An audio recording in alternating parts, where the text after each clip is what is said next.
Olá, tudo bem com você? Que bom, a prof espera que seja tudo tranquilo, certo? Que você continue firme nos teus propósitos de estudar, de fazer o seu melhor, de ser um vencedor, certo? Enfrentar todas as dificuldades, porque nós temos um Papai do Céu que está lá no céu, mas está próximo de nós todos os dias, que cuida de mim, que cuida de você, cuida da sua família. Então, que realmente você esteja muito feliz. Mas se você está triste, diz isso para Jesus. Diz: Jesus, olha, eu não estou legal. O profeta diz que a gente tem que ficar alegre, feliz, mas eu não estou conseguindo. Então, por favor, vai lá, Papai do Céu, faz a diferença. E Ele vai fazer. Que o Jesus abençoe você. Continue te amando. E Ele muito mais. Vamos à nossa aula de hoje? Vamos? Muito bem. Hoje a nossa aula é o conteúdo realmente do terceiro bimestre. E vai ser sobre o Barroco. O que nós podemos falar sobre esse período literário? Quando ele começou? Aí vou tomar um pouquinho de história para você. A Igreja Católica, muito forte. Mas com as grandes navegações, acabou assim, né, crescendo a Europa, o pensamento se desenvolveu, agora começou a surgir, então, o senso crítico, né, a ciência começou a crescer, e agora a verdade, ela só era aceita quando ela podia ser experienciada. Eu tenho agora a leitura, certo, se desenvolvendo bastante. Isso fez com que o ser humano passasse a ter uma opinião, e a passasse a criticar preceitos do mundo. E eu tenho agora a reforma protestante. Lutero, então, agora com as 95 teses pregadas lá na catedral, mostra uma nova visão, que agora o homem, ele é salvo pela graça, não é mais pelas obras. E isso confunde o ser humano. E aí eles começam a se afastar da igreja. E a igreja agora precisa resgatar esse povo, certo? Esses adeptos. O que ela faz? Ela contrata artistas.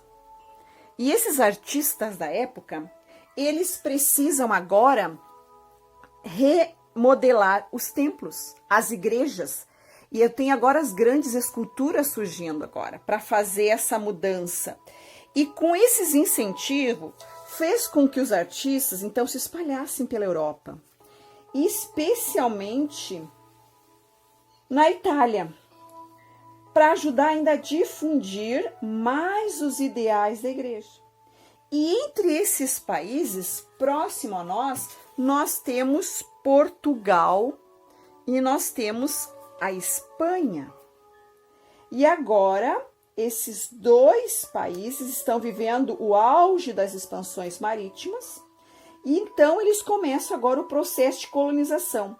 Portugal, então, e os outros países dominadores, eles passam a levar para os nativos das colônias e os escravos os costumes, a cultura, a religião, e começam a doutrinar. E lembre-se que Portugal era extremamente religioso, católico. Mas quando que surge essa palavra barroco? Aí eu tenho o século XVIII. No século XVIII, eu tenho o significado de barroco para pérola. Eles dizem que barroco é uma pérola, mas é uma pérola irregular, certo? Uma pérola imperfeita. Esse é um dos sentidos da palavra barroco.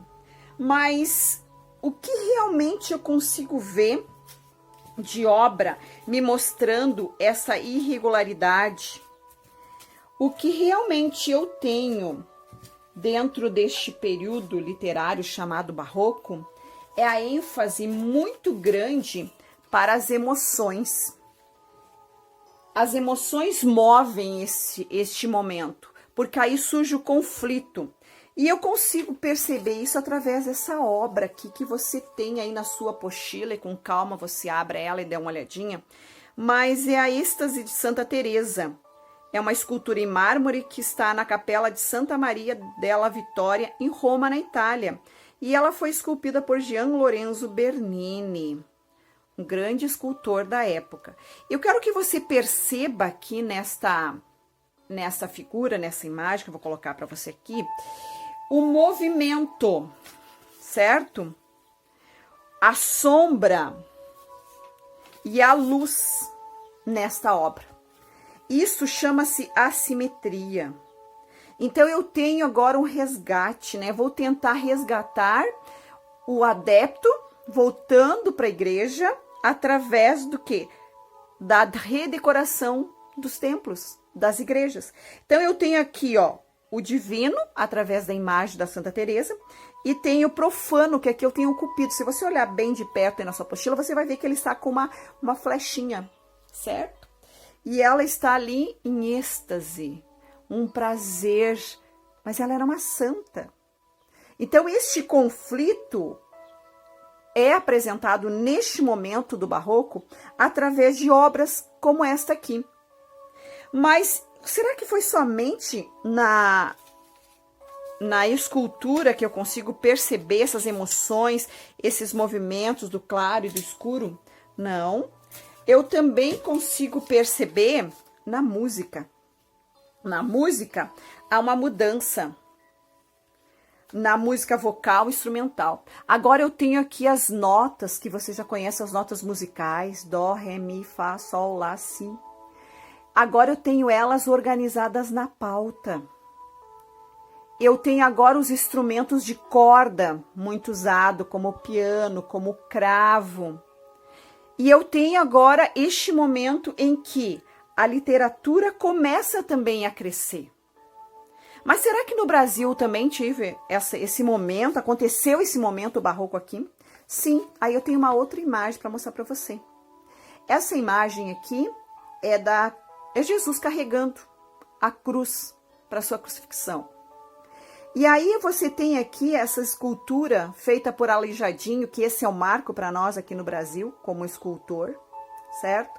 E eu tenho as mesmas manifestações, perceba que não foi somente na música.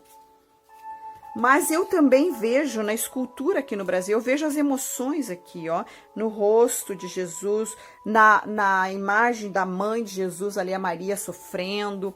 Eu vejo as cores, né, da sombra e da luz. Eu vejo essa assimetria mostrando o movimento, que foi este momento. Então eu também consigo ver que nós tivemos aqui no Brasil este momento, deste período chamado barroco.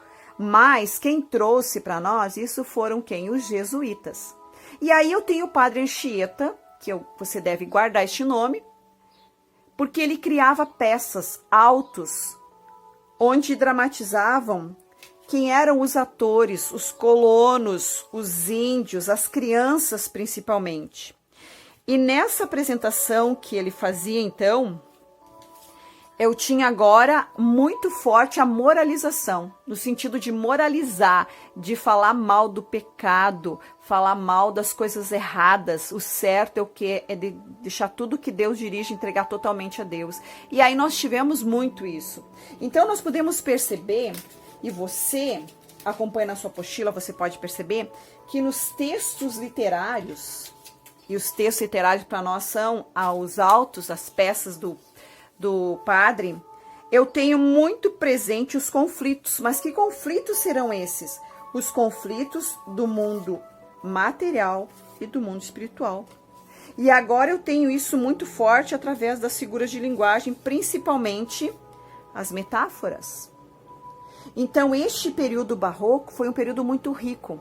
Eu tenho muitas esculturas. Aí você olha essas grandes catedrais hoje, foram feitas nesse período do século XVIII, para nós aqui, né?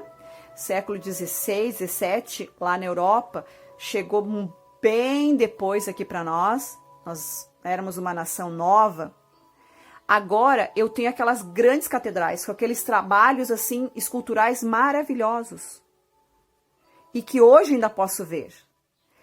Por quê? Porque naquele momento eu tinha o ouro muito fácil de acesso.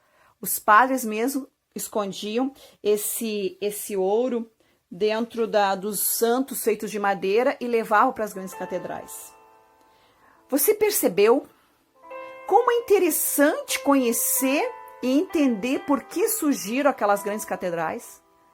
Por que essa grandiosidade de querer colocar Deus como um Deus rico, um Deus poderoso, mudando a visão do que se tinha daquele Deus que era o Deus trovadorismo que castigava, certo?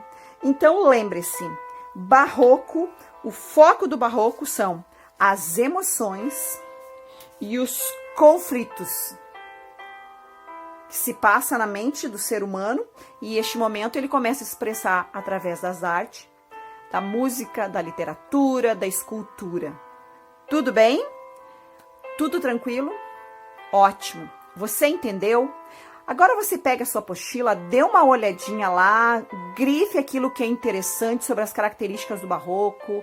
Se você for mais esforçado ainda, abra o seu caderno, organize ali uma síntese, um resumo, faça um mapa mental, que é assim que se aprende. Você tem que praticar, você tem que colocar no papel aí para que você entenda isso.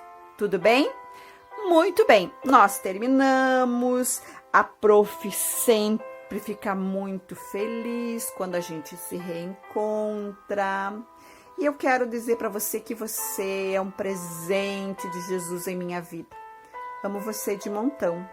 E que o Papai do Céu abençoe você e a sua família. Que muito em breve nós possamos encontrar para dar aquele abraço gostoso de saudade. Mas enquanto isso, fique quietinho aí, se cuidando aí, estudando, correndo atrás, fazendo o seu conhecimento crescer a cada dia. Um beijo da prof e até breve, ok?